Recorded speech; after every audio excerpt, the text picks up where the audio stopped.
Bonjour, nous sommes ce mercredi 23 février 2022. Nous sommes dans les Landes. Nous sommes pas loin de Saint-Vincent-de-Paul.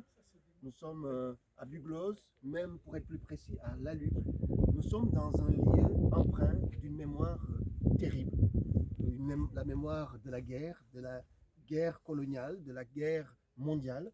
Et nous sommes avec deux personnalités qui ont édifié ici, dans les Landes, le seul pratiquement lieu vivant, transmissible de la mémoire de la Seconde Guerre mondiale et notamment de la mémoire aussi bien des soldats des colonies qui ont été emprisonnés ici par les Allemands que des Allemands qui ont été emprisonnés ici à la suite de la défaite de la guerre. Je suis donc avec Régine Daguinos et avec Pierre Daguinos. J'ai visité ce lieu et je suis impressionné par ce que vous avez fait ici. Pierre, je voudrais savoir comment à 83 ans, et ayant été un cadre commercial à Paris, vous êtes retrouvé ici à reconstruire finalement un camp de prisonniers coloniaux. C'est certainement ma culture ou mon éducation. J'ai eu, je ne vais pas dire le privilège parce que ce n'était pas un privilège, mais de connaître l'occupation allemande. Et petit, j'ai connu des Allemands dans le village où j'habitais, à l'est parisien. Donc voilà, pour moi, c'est resté dans mes veines. J'ai eu l'occasion de voir malheureusement les premiers morts que j'ai pu voir, ce sont des morts allemands. Et ça m'a impressionné. Et toute ma vie, je n'ai fait que ça. La mémoire, les manifestations patriotiques, enfin bon, toutes ces choses-là. Et, voilà, et j'ai une épouse qui partage un peu ces idées. Absolument. Régine, vous, est-ce que c'était dans vos gènes? Qu'est-ce qui fait que vous êtes lancé dans ce combat aussi, dans le cadre de cette association, donc mémoire du camp des prisonniers de Bugloz? Qu'est-ce qui vous a motivé à mobiliser l'armée, à mobiliser des particuliers et puis à venir ici depuis 2009 pour reconstruire ce lieu? Qu'est-ce qui vous a motivé? Je suis née ici, à Saint-Vincent-de-Paul. Alors pour revenir, Bugloz est un hameau de Saint-Vincent-de-Paul. Donc je suis née ici et j'ai entendu dans la mémoire collective ce camp existait, ce camp de prisonniers existait. Et au moment de la tempête de Klaus en 2009, eh bien, c'était l'occasion de restaurer cette histoire.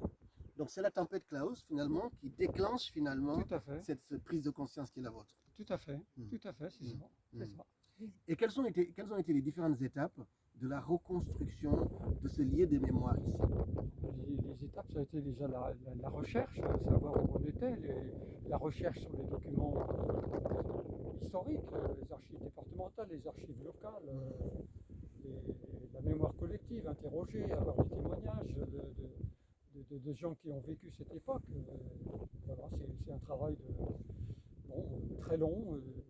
Et j'espère que ça continuera après. Un travail très long, un travail physique aussi. Physique, tout à fait. Puisque vous avez vous-même et votre épouse, vos amis de l'association Mémoire du camp de Bugloz, vous venez régulièrement ici pour continuer avec des matériaux en bois de l'époque pour reconstruire ce lieu. Est-ce que pour vous, c'est une forme d'écologie finalement aussi que vous avez ici dans cet investissement? Oui, c'est l'écologie, bien sûr, c'est l'écologie, c'est la nature totale, c'est le silence absolu, d'ailleurs, vous pouvez le constater. Voilà, on est dans un autre monde en fin de compte.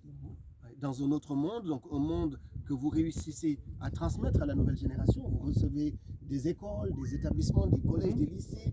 Il y a des personnalités internationales qui viennent. Exactement. Pour vous, et quel peut être l'avenir de ce camp? Qu'est-ce que vous souhaitez le plus ardemment pour ce camp?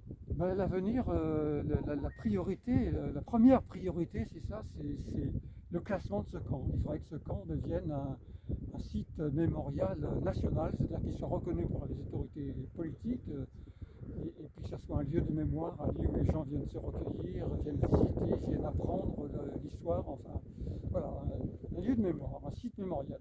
Apprendre, recueillir, s'apaiser, être dans la paix, c'est l'œuvre de Pierre Daguinos et de Régine Daguinos dans cette association Mémoire du camp de prisonniers de Bugloz. Ici, ils édifient un endroit où on peut venir se recueillir, on peut venir donner de son temps, de son énergie. Mais je dois vous dire, en tant qu'acteur de la mémoire depuis très longtemps, mais aussi en tant que conseiller régional, que j'ai des inquiétudes. J'ai des inquiétudes parce que ce camp devrait avoir de la considération des autorités, quelles qu'elles soient. Ce camp devrait être préservé. Donc je suis venu ici, j'ai fait la visite de ce camp. Je vous invite tout toutes et tous à venir faire la visite de ce camp et à faire tout ce que vous pouvez pour que ce camp soit non seulement préservé, mais surtout reconnu par les autorités, parce que dans cette nouvelle